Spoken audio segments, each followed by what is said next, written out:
In the last 31 days here, we have generated just shy of $400,000 in sales, which is cool, but it's even cooler that we generated $294,000 in actual net profit. And what's even cooler than that is we've done it with no setters, no closers, no client success managers. It's just me, a VA, and a really efficient online coaching business machine. And if you have an online coaching business and you're trying to scale, but you just can't quite seem to get past the level that you're at, and every time you do, stuff starts to break, setters screw up, closers screw up, lead quality goes down, costs go up, and you got to go in and fix everything, and you just kind of keep plateauing at the level that you're at. If that sounds familiar, what I'm going to share with you in this video is the only framework that I've seen to sustainably scale an online coaching business in a way that you don't grow to hate it and get to a place where we've got lean 100K profit months. Now, the probabilities of anyone making over 100K a month in take-home profit is very low, but I hope this framework helps in some way. I just want to make sure that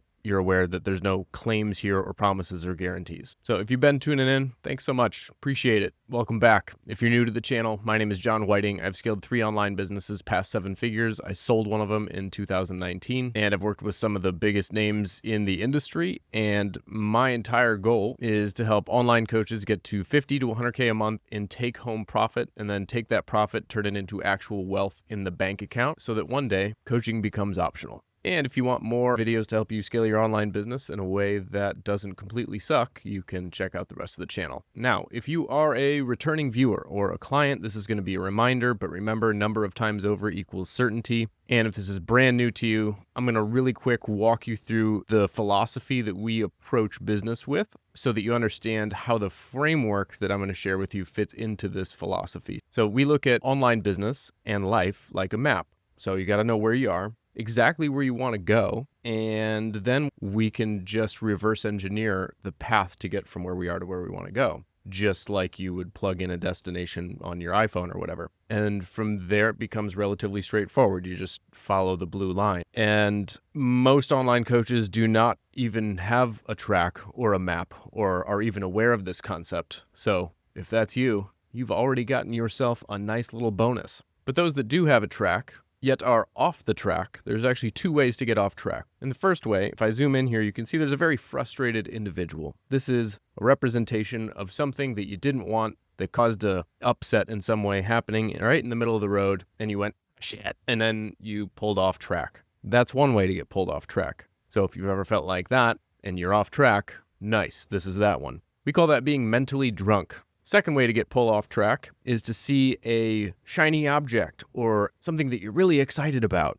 and you veer off the road hoping for a shortcut. We call that being mentally coked up. Let's go! Excitement! Yeah, those 2 things will pull you off track. Now, there's components to this journey. So think of this like a road trip on this map, right? We need to define our destination, which in our case is how do you want to live? How much is that going to cost? And why do you want to live that way? Next is the vehicle. In this case, the vehicle is your online coaching business. Next is the GPS or your tracking system. So the screenshot that I shared with you earlier is what we call our TEDdy tracking system. Stands for track, evaluate, decide, and improve. It's what we set all our clients up on. You can get a free demo with the link in the description. But we need a GPS. That's what we use. We need to know how fast we're going. What is our speed? And that is our monthly income. Monthly income isn't a goal, it's a speed. How fast are we going? Then the fuel efficiency, which is our profit margin and how much effort it takes to create that profit. And then we have, of course, you, the driver. How are you performing mentally? Are you with it?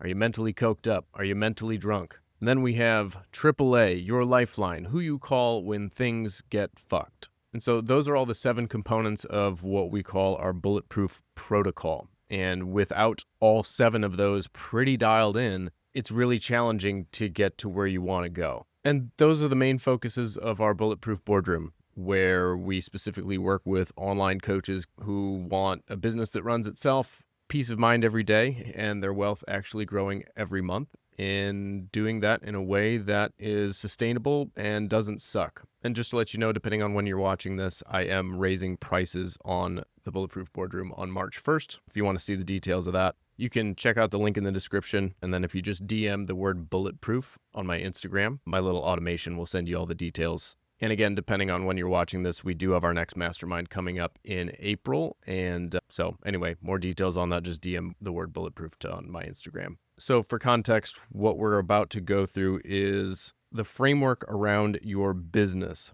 So we're going to be focusing on the vehicle framework. And we're going to start by looking at why you're stuck right now. And so you're probably stuck because you probably are selling too many things to too many people. When you have too many offers, too many avatars, your messaging gets really confusing. And so it attracts multiple different types of people. And so they all come into your ecosystem, and now you got to sift through the wreckage here. So what people do is they'll hire more setters to sift through the wreckage to then hopefully send some of those people on to the closing stage. And then they hire closers who, of course, the setters and closers need commissions. And so they start taking on clients who are not great fits. So we have these clients that come in and they suck. And then you, as the owner, doesn't want to deal with these clients who are barely fits. And so you start hiring client success managers on this next level to deal with these people. Then they complain, and it's basically a big bloated mess of shit.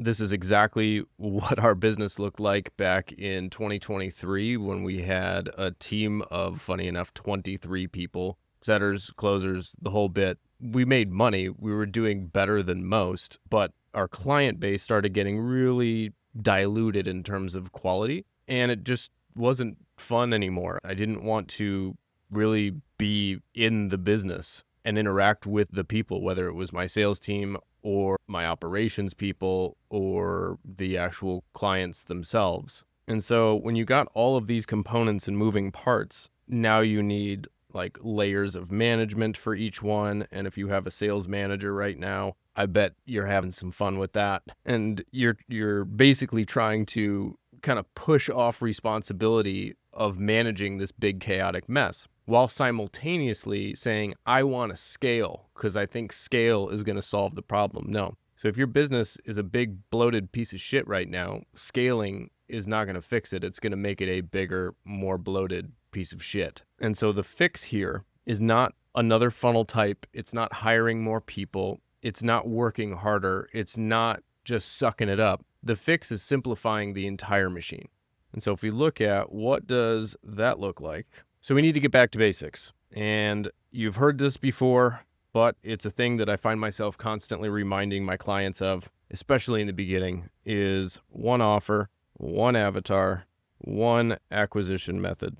Not multiple. There are no exceptions to this. I'm sorry. If you have more than one offer, you're serving more than one avatar, and you have more than one acquisition method, we need to strip all the way back down to getting you back to that point. So how do we do that? Well, the first thing that we do is we need to define your perfect client avatar. This is your single best client, the one that you would clone 100 of them and your business would be amazing. And so there's really 4 components to this. And we're looking for the one right in the middle that overlaps all of these. So the one with the highest LTV, they've paid you the most money, you would hang for free, you like hanging out with them, they follow instructions, and they get best results. So who is that for you? That's who the entire business needs to be built around. So we'll call that perfect client avatar. All right, so that's who we're looking for, the perfect client. And so the epiphany that I had was that we were accepting way too many people, and I made this mistake in my agency as well, despite the fact that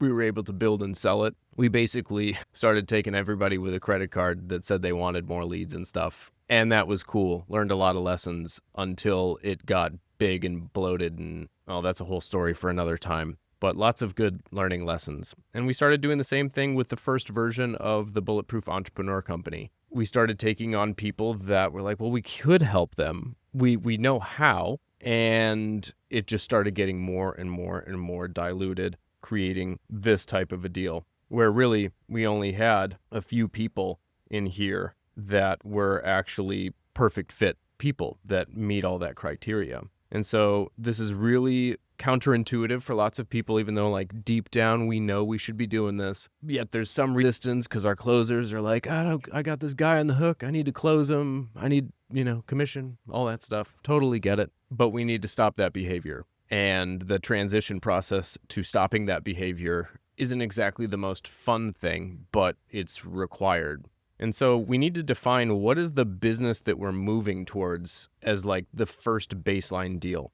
And so that's what we're defining in this white text here is one offer, one avatar, one acquisition method, and it's all built around the one perfect client avatar. And we also need to define the anti-avatar as well. And that's the person that's basically the opposite of this. So who paid us the least? Who do we definitely not want to hang out with? Who doesn't follow instructions and wants to argue with everything? And who gets the worst results? Who's that one person that you're like, they are awful? We need to define all of the criteria as to why they are awful so that in our marketing, we can repel them. Because in our marketing language, we want to repel twice as much as we attract. That's very, very important. And so all the stuff and people that you hate, that you keep, getting the brokies, the unqualified people, you need to deliberately repel them in all of your copy. Just call them straight out. So now once we have our perfect client avatar defined and our anti-avatar defined, what we need to do is go back and look at, for our perfect client avatar, when they came to us at point A,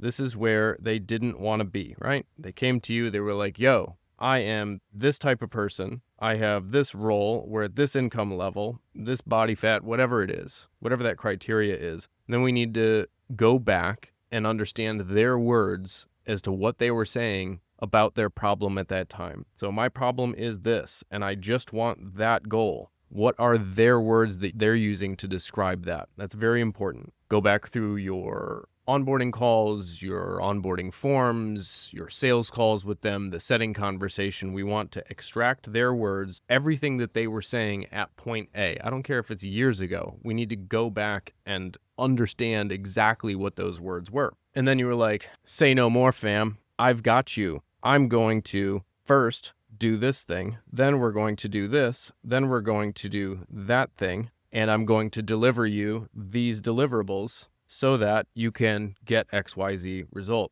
And they were like, that sounds awesome. And then you actually did step 1, step 2, step 3, and you delivered the stuff. We need to document what you did for that person specifically, only them, not what you've done for other people, but only this ideal person to get them to point B. And they got to point B and they're like, yo, thank you so much. Now I have this result. Now I feel this way. Now I'm able to do these things. What words did they use to describe point B? And once we have all of that, what we've basically discovered is what our core offer should be. This process that you took them through to go from point A, where they don't want to be, to point B, where they do want to be, is your recipe, is your cookbook. Now, most likely, that has gotten diluted for you over time. And what maybe happened is you accepted people at different point A's, whether that was different revenue levels, different locations where they lived. You started accepting different people that weren't exact clones of your perfect client avatar.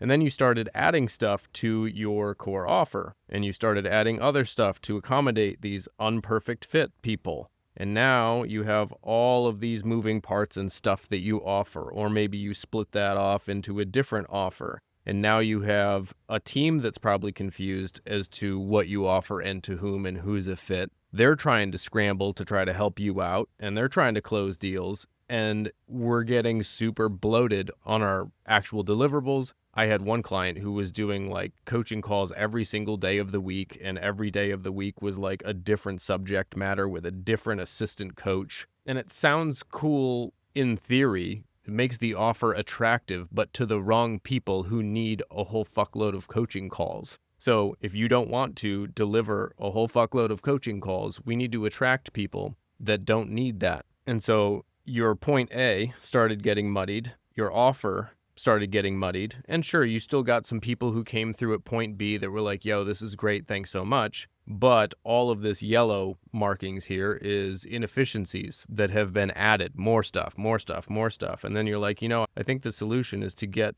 more people coming through this funnel. And we got to broaden out our messaging so we can get more leads at lower costs. And they're demanding more stuff, and you feel obligated to deliver that stuff because your closers made promises to them or you made promises to them. and you now have just built this big, inefficient, bloated thing. So what we need to do is we need to strip all the way back down to what was just the core stuff that we did for the original perfect client. And you're like, does that mean I have to fire everyone? It's like, well, you don't run a charity, so unless you want to keep paying people to do stuff that isn't required and you don't want more profit, then do whatever you want. But yeah, I just did this process with a client who was doing around $400K a month, similar like team of 25, and now the team is like 7. Profit has more than doubled, and they're only attracting perfect fit clients now. To be clear, that process is not comfortable, which is why most people avoid it, is because when they admit that they've built a big piece of shit, their ego can't take it. And I have a video on this channel where I specifically address that. The ego trap one over here says how to let go. You got to eat a big piece of humble pie because you can't scale what you currently have. And we got to strip it all the way back down to the bare bones necessities to just get your perfect client from point A to point B. Well, what if I have low ticket offers? What if I have mid ticket offers? What if we have multiple high ticket offers? Same thing. Start cutting. I did a workshop a few months back called the Purge to Profit workshop. And I touch on a lot of these things on this video that says fire everyone right in the middle here on the thumbnail. You can go and check that out. But long story short, you got to go through a purge process and cut out all the inefficient stuff. You just cannot scale an inefficient thing like you currently have. And so to this core offer, once we've at least acknowledged that, okay, we need to strip stuff down, we need to write our core offer messaging to where it only attracts your perfect client. And it uses all of the language that they're experiencing at point A. We need to use all of the point A language. Hey, are you dealing with problem and you want to get to point B? We need to use their words and repeat them back to them. And the more specific and the more niche down that you go on who that perfect client avatar is, the easier it is to write copy. If you're selling to service-based businesses, yet your number one best client avatar has an heating and air conditioning company, then you should probably niche down to only serving heating and air conditioning companies, because we want the prospect to see that copy and be like, holy shit, this is exactly for me. Not, I think it seems kind of interesting, but you also seem to work with landscapers and you also seem to work with pool companies, and I'm just not sure if it's for me or not. This breaks down trust. This just breaks down affinity for you, and it doesn't magnetize them towards you. Simultaneously, we need our marketing copy to repel the people that we don't want. We want to repel our anti-avatar. So if you're watching this video right now, still, I'm probably talking your language. You're probably dealing with the problems that I'm talking about here, or you just have nothing better to do with your time. But the people who don't have sales teams, don't have people that they've already successfully taken from point A to point B, they've probably already bounced off this video. I don't work with noobs. I don't work with anybody who's doing less than a consistent 20K a month, who has a proven offer, who's gotten client results. They've just kind of grown themselves into a bloated mess like we kind of illustrated over here. And so the transition from the bloated mess to the simple business is this process right here. So just as an example of the relevance of this content that I am making right now is only relevant to my perfect client avatar. Does that make sense? So we need to strip down the offer, strip down the fulfillment to only what is absolutely required to get somebody from point A to point B. There's going to be an 80-20. We want to cut out the 80% that is unnecessary for our ideal client, because every unnecessary component adds increase to your costs, increase your involvement, the complexity, the stress. Because if you have too many steps, or some steps are for some people and some steps are for another person, you're going to get more questions. If you get more questions, you're going to have to create more stuff to answer those questions or hire more people to answer those questions. And that is kind of the slippery slope that all of these online businesses basically slide down. So the leaner the delivery, the higher the profit and the better the client experience is. And so I get asked all the time, like, how do you do this without a sales team? And how do you do this without client success managers? How do you manage all of your, as of right now, we have about 70 people inside the Bulletproof boardroom. And they're like, how do you manage all these people? Especially since I offer one-on-one access to me every single month. They're like, how are you taking 70 one-on-ones? I'm like, I'm not. I work with people who are responsible, they're resourceful,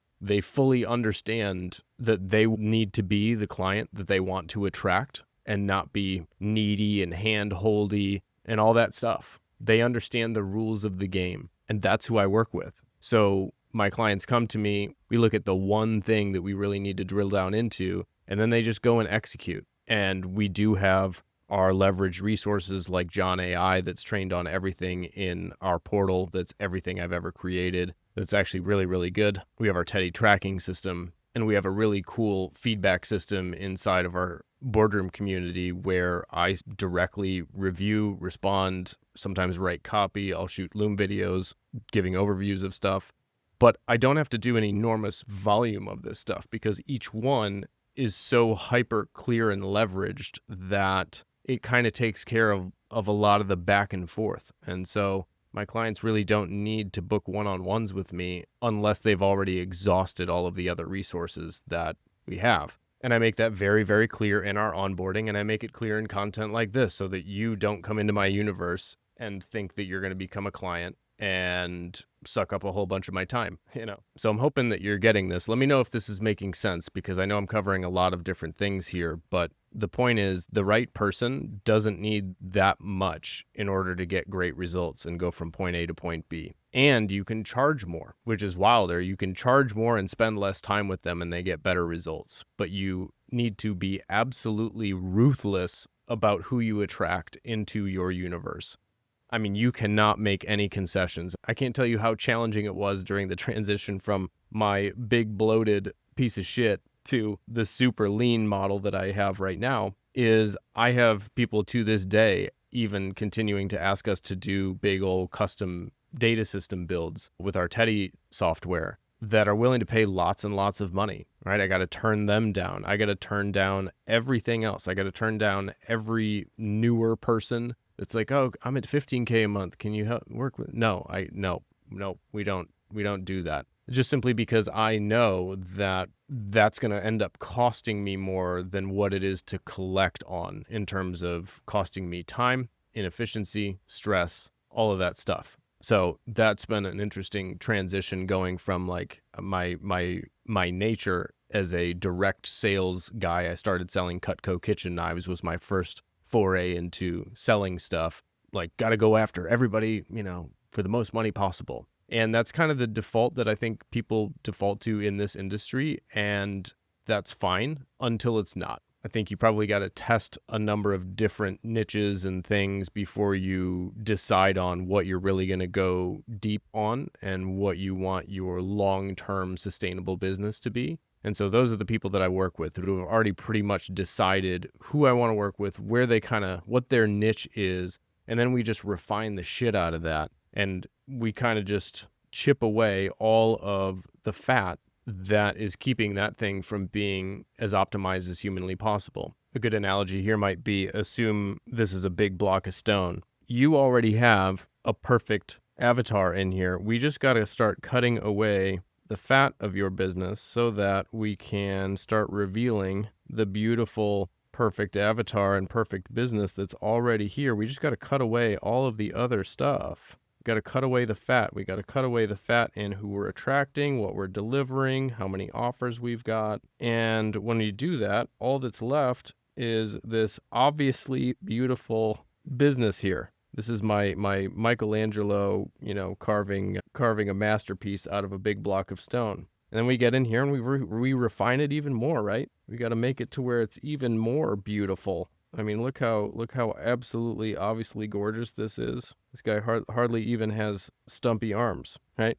And so if this is the outcome, yet we started with that big block of shit, the only way to get here is not adding more. It's to strip away everything that was hiding this beautiful thing that was in there that you've just kind of caked stuff on over time, right? And it end up looking like this, right? So we go from here to here. That's what we need to do. And when you do that and you say no to everything that isn't fitting this description moving forward, the copy, as I mentioned, already is way easier to write. Trust builds faster because they feel like you're speaking directly to them and you become the obvious choice. And you can charge significantly more. You can standardize fulfillment because every client is exactly the same, basically, and you need fewer people to sell or none at all, fewer people to deliver and fulfill or none at all. And all that's left after that is this lean, beautiful, really well dialed in system. But you can't dial in that system without getting clear on who the person is and then just being ruthless about cutting everything that isn't hyper relevant to them.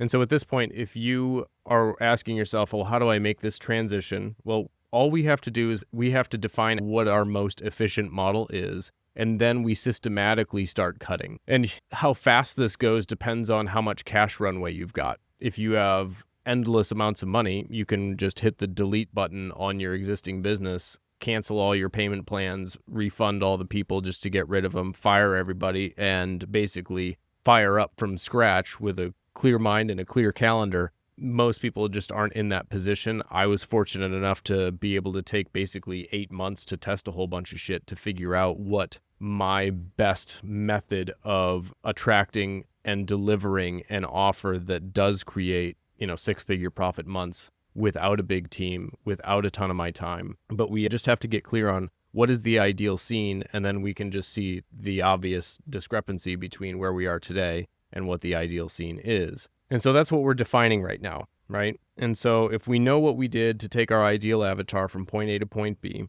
there was something that you did originally that attracted that ideal avatar at point A, and that becomes the bait. And so if we look at this in a little bit of a different way, and we go, all right, here's point A, there's something that they saw from you, your ideal client avatar saw from you on day one. Maybe it was a video, right? Maybe it was something that was written. They saw something and they're like, that is exactly for me. And then they moved forward, and whether they opted in or bought something, whatever, they got in your funnel in some way. I don't care if they were referred to you and you DM'd them back and forth, or they downloaded your lead magnet, or they bought your self-liquidating offer. You said something out there that got them attracted at point A, and you got them to be aware of you. And so we want to get this right person, this correct individual, which we might as well use this guy. He was at point A. He's like, yo, I saw this. I'm aware now. That's really cool.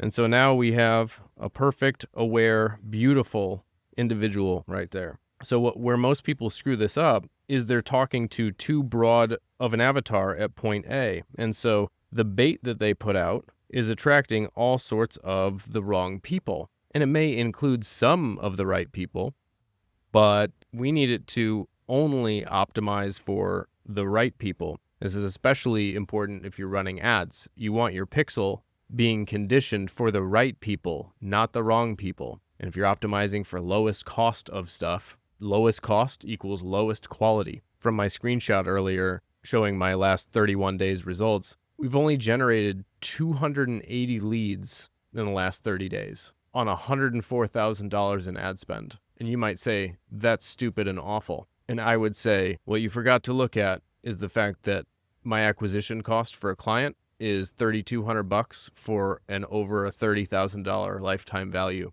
What this means is what I'm putting out front only attracts the perfect fit people. Therefore, my audience nurture ecosystem is only built for perfect fit people. I don't need to pay setters to sift through non-perfect fit people. My messaging, my marketing does it all for me. And in fact, there's this thing I created, which is the system that I use to get clients pre-sold and show up ready to buy. It's called the propaganda machine, and it basically attracts and pre-sells perfect fit clients. So we only want to talk to perfect fit clients. Have I said that enough? I think I've said that enough, but I'll probably say it at least 76 more times during this video because it's so damn important. And if you have some considerations or some fears around niching down or missing out on opportunity, we call that being mentally drunk. And if you want to clear that, you can get this 7-Figure Mind Method book. It has a foreword by, you might know him, Dan Henry, and there's a little exercise in the back to clear your fears, your doubts, your reservations, so that you can do what the business needs, because what you feel like doing and what the business actually needs are rarely the same thing, and you've probably deep down known that, but you don't want to admit it to yourself. Now's the time. Admit it to yourself. Awesome. Let's move on. So in putting out the right bait to attract the perfect fit avatar, think of it like this. Imagine your perfect fit client is a great white shark, but you keep attracting all sorts of different other types of sharks, like nurse sharks, hammerheads, those little sharks that they put in the aquariums. Well, the reason is you're right now throwing a generic piece of meat into the ocean. And you're like, here, sharks like meat. Here's meat, shark. And you're attracting all sorts of different types of sharks.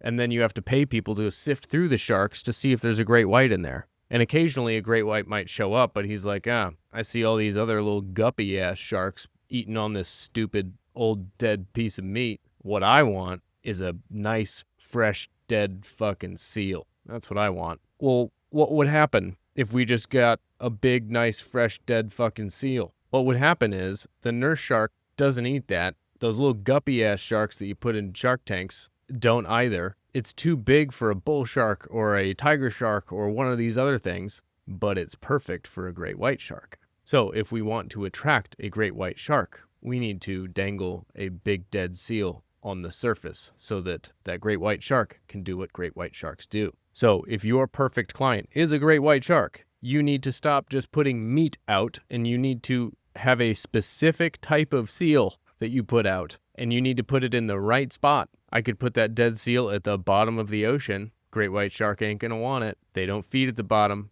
I gotta put it near the surface. If I was gonna try to attract a nurse shark, guess where they live? At the bottom. They're bottom feeders. They eat crabs and shit. Great white sharks aren't down there. But they're both sharks? Yeah, that's why we don't work with all types of shark. We work with great whites. They have a specific type of bait that they're interested in, and only they are interested in. That is what we need to put out there that attracts the great white shark and repels all the other sharks. Make sense? Now, once we've attracted this beautiful person right here and they're aware of us, now what we need to do is we need to get them to consume our content and stuff, right? We need to effectively, you might want to use the word nurture them. And as we're doing this, what we want to do is we're doing two things. We want to get them to spend 7 hours with us. It's like you watching this video. That's racking up those minutes. Just you wait. Before you know it, you'll be DMing me and applying, and heck, if I'm feeling good that day, I might just accept you. Or I might reject you. I reject 2 out of 3 applicants, so don't feel bad. So we want to get them to consume 7 hours, but we also want to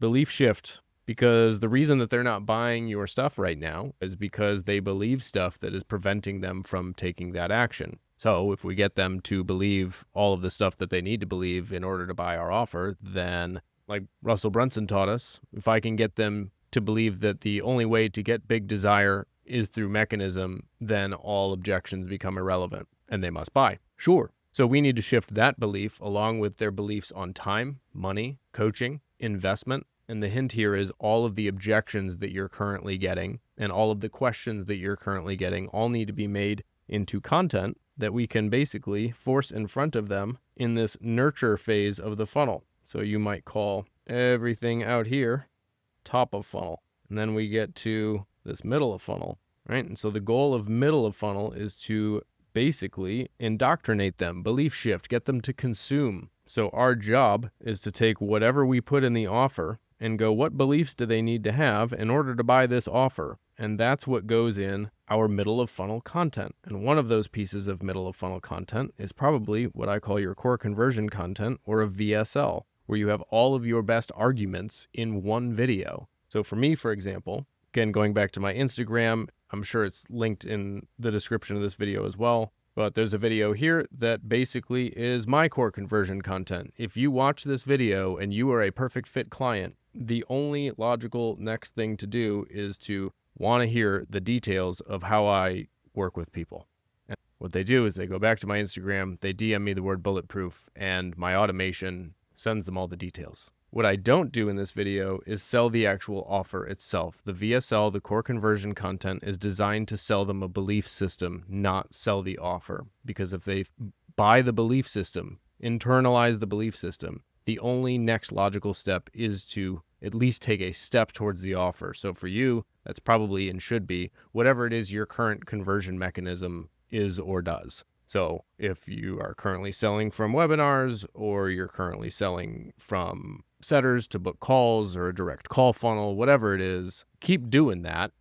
Whatever we put in front of that needs to shift beliefs, not pitch them on an offer. And so this is basically the hub. So you want to think of this whole thing in two different ways. There's the linear fashion that we're outlining here, right? The line that takes them from left to right, from point A ultimately to point B. But from a content standpoint, we want to think of this like, here's your core conversion content, right? Your VSL. That is basically the hub. And then every piece of content that you put out is basically a spoke that leads back to the hub. So this YouTube video that I'm filming right now is a spoke for me. If you choose to go check out my core conversion content on your own after watching this, you would then go to my hub. And so the goal of all of this stuff that people see from us, and this could be video, it could be written, the goal is to get them eventually to our hub. And so each one of these pieces of content should shift beliefs,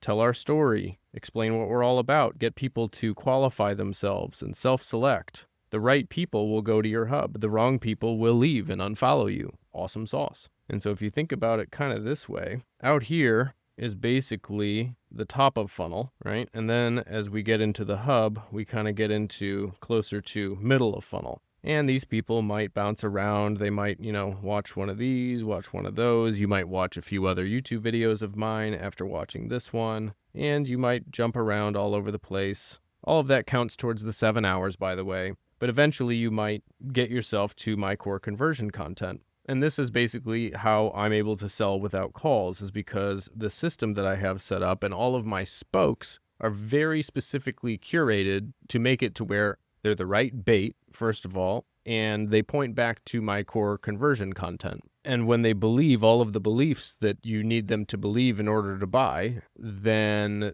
they just are pretty much ready to buy. They don't need any convincing. They don't need any pain agitation. They don't need any closing. It's actually pretty remarkable. Like with this propaganda machine thing, all I get now is people that basically DM me with some variation of, hey, I'm ready for your coaching. But you can see here it says it's almost like everything you wrote in that link is exactly what I need. Correct, because I do what I'm talking about in this video. And so the process is basically we want to identify the 6 buying beliefs that your prospects need to buy from you, then create one video per week that installs the buying beliefs. This is one of those videos that I'm creating right now. We clip it into short form content in less than 30 minutes, and then we stay in their feed 24/7 with low-cost retargeting ads. This is basically a visualization of the propaganda machine. And so what we're doing is we're effectively getting people into this ecosystem and then just basically staying in front of them to force consumption and shift beliefs.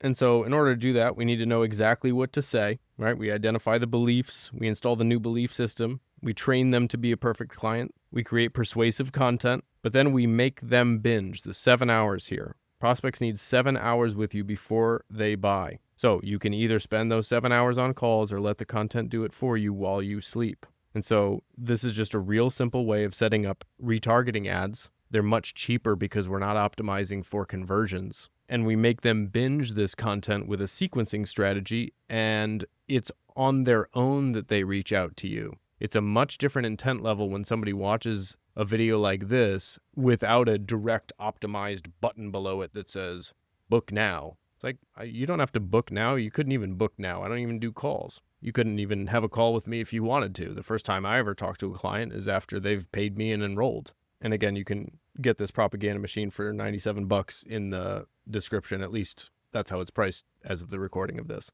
And so that's the deal. What we're doing is we're creating this system that systematically shifts beliefs. So if we have the right bait to get the right people in our ecosystem, and we basically put this whole big old thing down in the middle here, this is the machine in the middle that nurtures, right? This is what we're doing. But we need the bait, and then we just need to stay in front of them and nurture them until they basically shift their own beliefs and close themselves.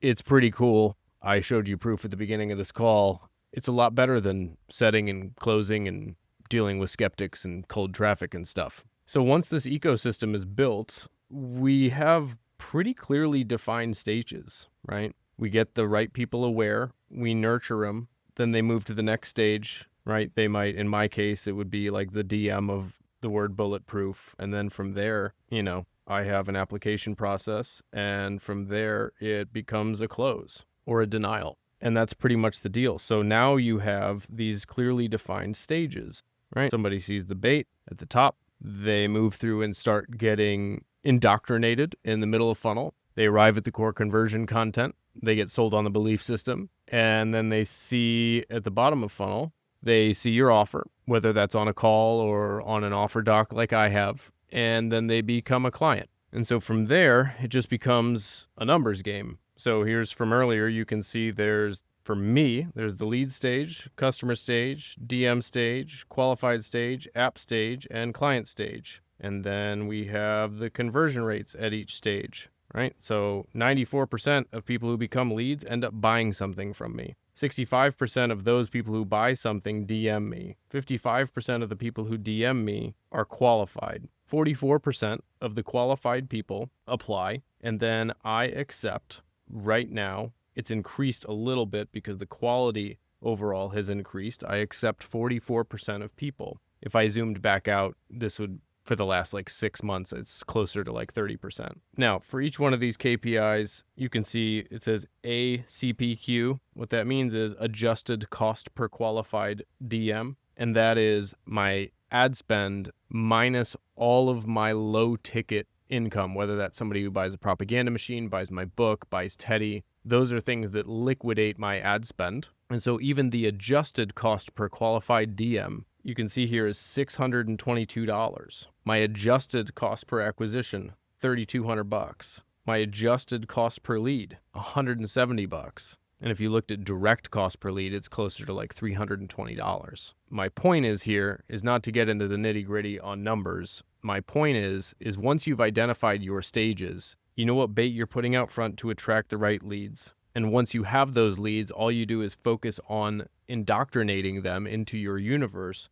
For you, you might not sell a low-ticket thing. In fact, you probably shouldn't right now. You might just have a call funnel. That's fine. It's going to work better if you indoctrinate people after they come into your funnel, if you have something like the propaganda machine set up. But the point is this whole thing becomes a stage-by-stage assembly line on the marketing side. And then it just becomes a matter of making things more efficient as we go. So if I look here, my acceptance rate as of recent, last 30 days, is up 28%. My application percentage is up 35%. I'm up 3% on how many people are qualified. So these are getting better over time. These are the ones that I really want to get better, for sure. Now, DM percentage, decreasing. There's lots of things that I could do to increase the DM percentage, right? I could beef up an email sequence. I could send a more periodic SMS blast. I could run very specific DM ads that would just attract and optimize for low quality people, which is why I don't run DM ads. My lead to customer percentage is down 8%, but it's still 94%. There's not a whole lot I can do. My lead generation mechanism at top of funnel is selling my propaganda machine as a self-liquidating offer. But my point is, whatever it is for you, once you have the clearly identified stages that your perfect ideal client goes through to become a client, from there, it just becomes a game of math of how much do I need to spend to create a lead, to create a customer, to create a DM, to make them qualified, applications, whatever. So where most people mistake is thinking that, I just need more leads. Yes, more of the right leads, because I know how to get more leads. I'll just run lead gen ads to India saying free something, I don't know, whatever. And I would get lots of leads, but the efficiency rate of everybody going through this process would be terrible, and they would all be unqualified. So the answer isn't more leads, it's less leads, but better leads. And when you just do the math, that's pretty much how you do a $100K a month profit business or more. Now, we've pretty much laid out for you what your business needs to look like. And just so we're on the same page, we can maybe redraw it, make it simple. We want to have our one offer, and we want to have one acquisition method, and that starts with the bait to attract the one avatar, right? When we do that and we have leveraged resources to deliver this offer to get our target avatar from point A to point B, things get a lot simpler. We need a lot less people to get a lot better results. There's much less to manage. And that's where the bloat goes in, is all this management. I want to be a better manager and a leader. It's like, well, lead your clients, but lead the right ones and build a system so that you can lead the right ones, not get really good at managing people that you want to punch in the head. Now, what is the transition from this big red bloated piece of shit to this really simple looking business? Most people are like, well, what funnel type should I use? Should I model your funnel type? Probably not. What we want to do before we change anything about your tactics is we need to go back to the best month that you've ever had. So along the timeline of your business, you have had results that was something like this. You want to go back to what was the best month ever, and you want to document what was I doing during that month? What acquisition method or channel was I doing? What acquisition method or channel brought in my perfect client avatar? And what brought in them at volume? That's where we want to start. We want to document what did we do to bring in our perfect avatar at that time, and what did we do to bring in the highest volume of people. So if you're running a call funnel, or you're running a DM funnel, or you're running an SLO funnel, or you're running whatever you're running right now, the funnel type is not your problem. All funnel types work. All of them work poorly when your targeting is very broad and your language is very broad and it doesn't separate the great white sharks from the other sharks. Every funnel works better almost instantly when you only attract great white sharks, when you only attract your perfect ideal client and repel everybody else. So that's where we need to start, not by doing a huge funnel overhaul and having you need to learn a whole bunch of new shit. We only want to change one variable at a time. And that's the first step in really phase one of this transition. So if we're going to look at this transition in terms of phases, phase one is same tactics, meaning same funnel, same shit you've been doing, same shit that has worked for you in the past, but we want to do same tactics, new framework. So when I say framework, I'm talking about this framework, right? We want the propaganda machine content going, and whatever our lead gen mechanism is right now, we want to change the language so it repels our anti-avatar twice as much as it attracts our perfect avatar. So we want to alter what we're currently doing. If you're running a webinar right now, it's like, hey, webinar for sharks. You should do, hey, this is a webinar for great white sharks. If you're any other type of shark, go fuck yourself. Because we're going to cover all sorts of stuff about dead seals and shit and taking big bites out of boats. And if you're a little guppy shark, nurse shark, tiger shark, you're too small for this. It won't be valuable for you, right? The first level for you is getting it to where it's hyper-targeted, like we just talked about. We got to get our messaging right. We got to launch some propaganda content to nurture the people that are in our ecosystem that are already the great white sharks. We got to nurture those people and belief shift those. They're the closest to potentially paying us money. And that's a general rule of any sort of a funnel. Where do you spend your time? Well, you start from the money and you work your way back. So this is your time spent, right? And then we work our way back. So we want to start with bottom of funnel retargeting, then middle of funnel retargeting, and then we modify our top of funnel and we modify everything across the board to where our messaging is hyper-targeted. So we're using the same tactics, right? If you're running DM ads and you're getting a whole bunch of types of different people in there, this is where you just keep running DM ads, but you say, don't DM if, do DM if that, or you change your bait to where it only could possibly be bait that attracts your perfect ideal client. So whatever you've been doing, you take that same tactical structure and you plug this new framework into it. You plug this new messaging into it. You plug this new content framework into it. And I promise you, your existing tactics will convert significantly better because the framework is right. Now, you're like, okay, cool, but I still have a sales team then and stuff. It's like, yeah, unless you have tons of cash sitting around, you don't hit the big red self-destruct button just yet. It's a gradual process. This is process one. This might be good enough for you. I have clients that do this and they're like, I don't hate my setters anymore because they're not screwing up because they're only talking to perfect fit clients that are already pre-sold because they've seen all my content. Yup, that's exactly correct. So now, phase two, we want to optimize what we have done in phase one. We do that with data, just like we just talked about. So now that framework is the thing that's running your existing tactics, now we just measure everything. And this is where Teddy comes in, or whatever tracking system you use. It better look like and have the metrics of what I just showed you. It better. And that's why we built Teddy, is because I haven't seen anything else that does what Teddy does that's hyper-specific for this industry. So because we know that we cannot improve what we don't measure, we have to measure it. And we're looking at where is the fall off, just like I shared with you. In here, we're looking at where do things fall off, and then we're tightening the messaging. So every objection that you get converting at the bottom of funnel when people are like, oh, no, I'm not ready. Cool. Get a piece of content going that hammers that objection and run it as a retargeting ad per the propaganda machine. right? If we're trying to increase this statistic, right? Same thing. What are the objections or questions that are happening at that level? What's the dumb stuff that you're seeing? That's where we create content that handles all of that stuff. And this is what I outlined in that propaganda machine thing. And it's not just creating content. There's lots of different mechanisms that we can use at each stage to get the efficiency better. And so that's all we're doing is we're optimizing this thing before we maximize this thing.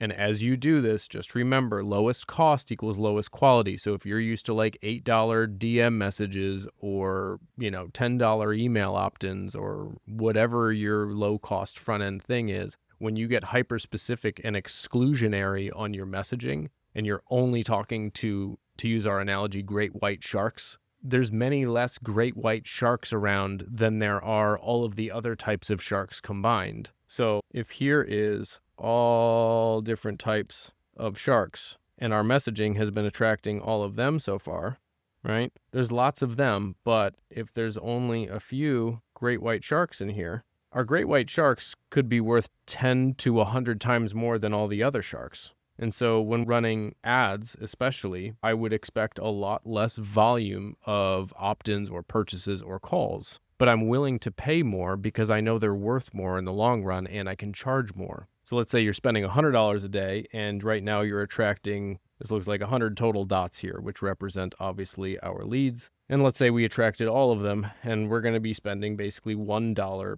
per lead and only 5 of them will be great white sharks. Don't be surprised when you filter out your messaging that if we only attract the 5 people that are great white sharks, that now we have 20x'd our cost per lead. But we've also made it to where we only have 5 people that need to be addressed from a setter or 5 calls that need to be booked, not 100 to sift through all the crap, which means you need less people to fulfill and less people to handhold and sell and answer questions and stuff because your messaging did it all out front. So just don't be surprised if your costs across the board skyrocket. Nothing's broken. In fact, it's working. More people are trying to target the great white sharks. And so the ad landscape is more competitive when you're trying to target only those people. So you can't target great white sharks and hope for $1 leads or $10 leads. I pay the equivalent of $347 per lead for one of you. I'm fine to do that because the lifetime value is over 30K. So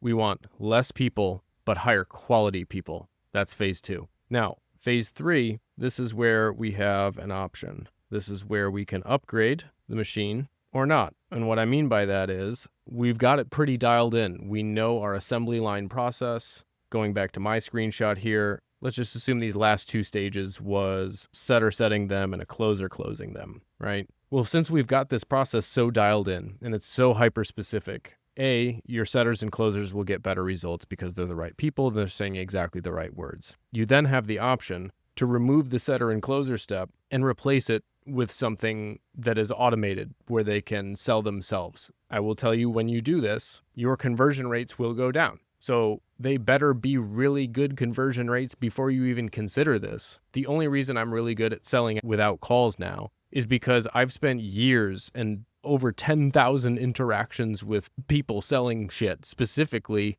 at least 5,000 direct sales interactions with people like you in this industry. I know exactly what you're thinking at this level, this level, this level, this level, this level, and this level, because I've manually talked to you guys at that level for years now. And it's part of the reason why I still want to be on the front lines to a degree. And if you go through my DM funnel and you DM the word Bulletproof, I will probably send you a voice note just letting you know that you can ask me whatever questions that you want. But you can see here in the last 31 days, I've only gotten 77. That's basically like 2.5 a day. And most of these people are so warm that they just apply without ever talking to me. So people are like, how do you manage all your DMs? Like, how do you manage 2 qualified DMs a day? I don't know. It's tough. It's really, really challenging. It's like a total of 30 seconds of voice notes, just letting them know that I'm a human and I'm here. And I still want that because I want to hear the questions that they're asking at that stage after looking at my offer and what have you. I want to see what gaps I still need to fill in, and I don't want to take anybody else's word for it. I want to hear the exact words and like have a touch point on that. Allows me to make a lot better content because the content is what's replacing the sales team. We're building relationships through content. So my point is, only in phase 3 do you have the option to start removing setters or closers. And you know this when you literally can't optimize your current structure anymore. Everybody just wants to jump forward to phase 3, delete what they're doing, copy my funnel, and hope it works. It will not. It will not work, and it will be very expensive for you. I promise you. So we just want to change one variable at a time. And so getting from where you are right now with something that might look like this, or even if you just have, you and a setter and a closer, or just you and a setter and a VA and maybe an assistant coach, or maybe you have a sales team of 50 people and you have 7 client success directors and 14 ops people, and you're doing $800K a month and you're making less take-home profit than you were when you were at $200K a month.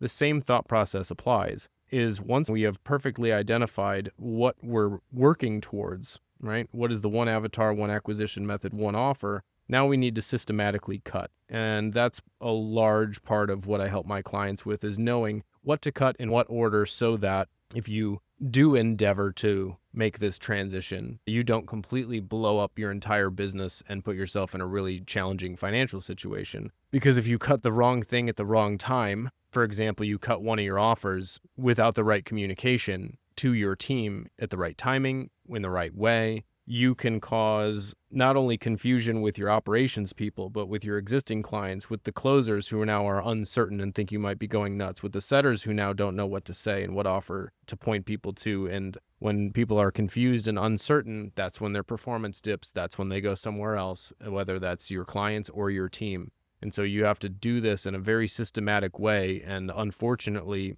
descaling and cleaning things up is a lot harder than actually scaling something. And so I use the analogy here of descaling something is kind of like deactivating a bomb. Like, we need to be very, very clear and meticulous with what we're doing. And we have to really clearly understand, back to our cutting this guy out of rock analogy, which part to chip first and which part to chip next. Because if we chip the wrong part, the dude's arm falls off or the whole thing comes crumbling down. And so you're like, oh, that might mean I make less money short term and all these concerns and considerations. That's why if you can't manage your emotions, you can't manage money, says Warren Buffett. Highly recommend going through this process. And by the way, another book that I recommend is this book called Built to Sell. Basically, this dude runs an agency that serves everyone with everything. And then he has a mentor that tells him to cut down to just what is his best product that they deliver. And he goes through this exact process. This is one of the first books that really turned me onto this concept and allowed me to build and sell my agency that I ran a few years ago in 18 months. And it was funny because John Warlow actually asked me to be on his podcast and get interviewed about my sale. So it was a really cool full circle moment. But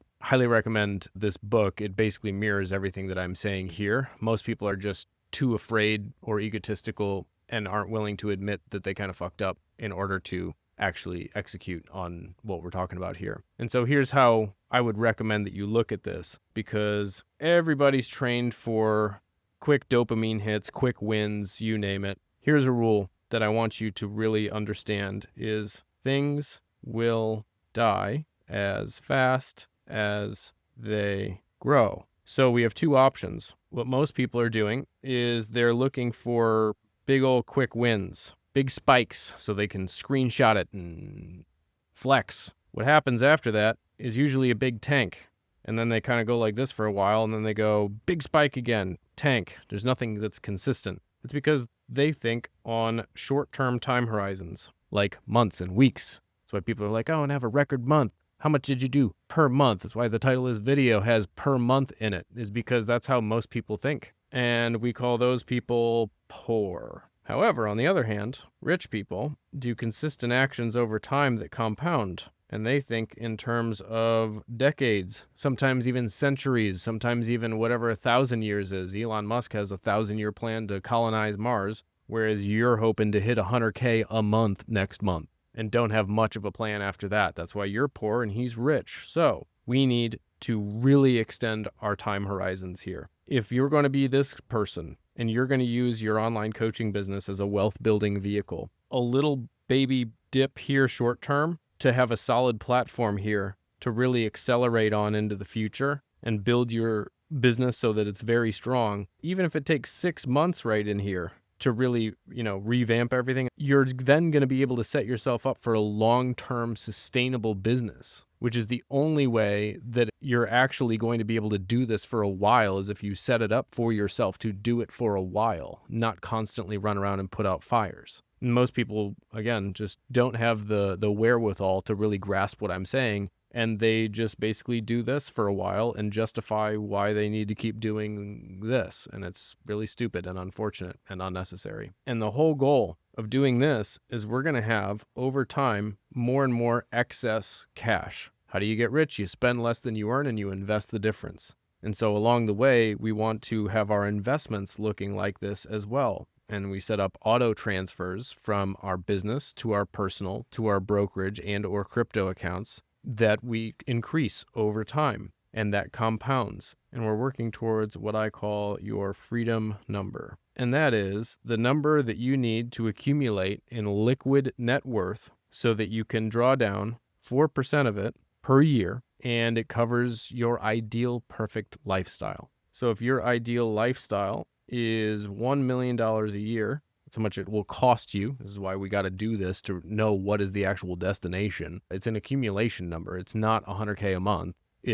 We need more profit so that we can feed our net worth so that coaching becomes optional. We do that with automated transfers, automated investments. And if I want to live on $1 million a year that covers my, balling out expenses, that means that is 4% of 25 million is my freedom number. And that's what mine is. And so the goal is now accumulate 25 million. And that's a combination of profit from the business, fueling investments that get us to that number. And so this would probably be more appropriately put here-ish. And what's really wild, there's actually a story of a guy by the name of Richard Johnson. He was a UPS driver for like 50 years, never made more than like $14 an hour or something like that. But he took all his bonuses in UPS stock, and he retired with something like $76 million because he just created a gap between his income and his living expenses, having that